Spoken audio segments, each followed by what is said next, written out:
The Elf on the Shelf is now marking its 20th anniversary. The tradition, recognized around the world, was first created here in Tennessee by Carol Ebersold and her two daughters, Chanda Bell and Christa Pitts. News 12's Robert Hanley learned more and has the story tonight.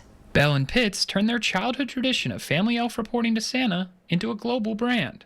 In 2005, they self-published the Book and Scout Elf set, which quickly gained national attention and became a holiday bestseller. We spent many Christmases happily welcoming our elf, back then Frisbee, at our grandparents' home in Cleveland. And so the Elf on the Shelf was experienced, and those roots are deep in the Chattanooga area. Since then, the Elf on the Shelf has grown into a major commercial and cultural presence. Millions of Scout elves have been adopted in households across the United States and beyond. We were told that the elf that my mom had from her own childhood was watching us during the day and then would report to Santa every night. And in the morning, before we woke up, the elf would fly back from the North Pole and land in a different spot in the house. And so we would race each other out of bed. We have a younger brother too, to go find the elf. The brand expanded into additional characters, storybooks, and multimedia projects, all managed under the Luma Stella company.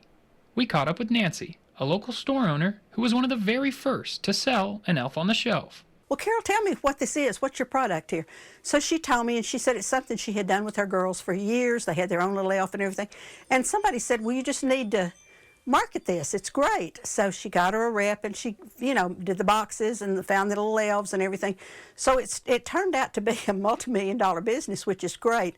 So for about 3 years, the Red Ribbon was the only place in Cleveland that carried the Elf on the Shelf. As part of the 20-year celebration, Luma Stella continues developing the Santaverse, a broader North Pole-themed universe that includes new storylines, seasonal products, and entertainment ventures. Reporting in Cleveland, I'm Robert Hanley, News 12.